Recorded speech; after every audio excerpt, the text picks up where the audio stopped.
इसको एक विधिवत शुरुआत मान ले, शंखनाद मान ले। विधानसभा चुनाव को लेकर आने वाले दिनों में पार्टी लगभग 7-8 और ऐसे कार्यक्रम आयोजित करेगी। इसकी सोच 4-5 जिलों का एक समूह बनाकर उस जिले में संगठन के माध्यम से एक बड़ी सभा करना है।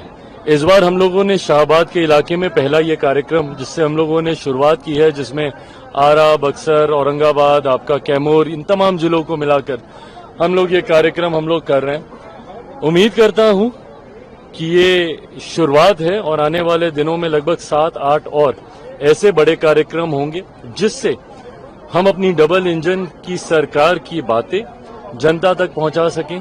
बिहार फर्स्ट, बिहारी फर्स्ट की सोच को हम लोग जनता तक पहुंचा सकें, ताकि 2025 बिहार विधानसभा चुनाव परिणाम में जो जीत एनडीए गठबंधन को मिलने जा रही है, उस जीत के मार्जिन को हम लोग और बड़ा कर सकें।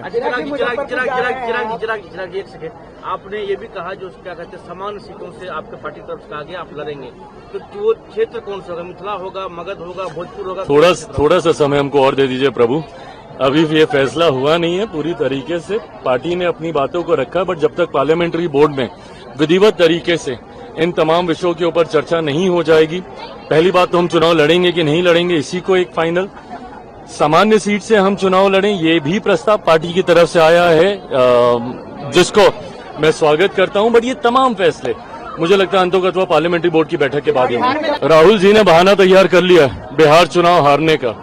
दिक्कत यही है इनमें, ये लोग ना सिर्फ बहाने ढूंढते हैं कि कैसे अपनी हार के ऊपर लीपापोती की जा सके, कभी आत्ममंथन चिंतन नहीं करेंगे। इनको अपनी पार्टी में जयचंद दिखते हैं पर उस पर कार्रवाई नहीं करेंगे। इनको सिस्टम में दोष दिखता है, बट जब खुद सत्ता में होते हैं तब कार्रवाई नहीं करते। हर कॉन्स्टिट्यूशनल पोस्ट के ऊपर ये सवाल उठाएंगे, पर ये भूल जाते हैं कि सीबीआई को पहली बार तोता जब कहा गया था तो उस वक्त यूपीए की ही सरकार थी, इन्हीं के नेतृत्व वाली सरकार थी। आज इनको हर सिस्टम इनको गलत दिखता है। पहले बहाना क्या होता था? ईवीएम ईवीएम ईवीएम, अब हो गया डन एंड डस्टेड। अब नया बहाना क्या ढूंढना है, जो महाराष्ट्र से इन्होंने शुरू किया कि भाई नए वोटर जोड़ लेते हैं, ये कर लेते हैं, वो कर लेते हैं। कब तक आप बहाने ढूंढिएगा? जरूरी है आत्ममंथन करने की। जनता क्यों आपको नकार रही है?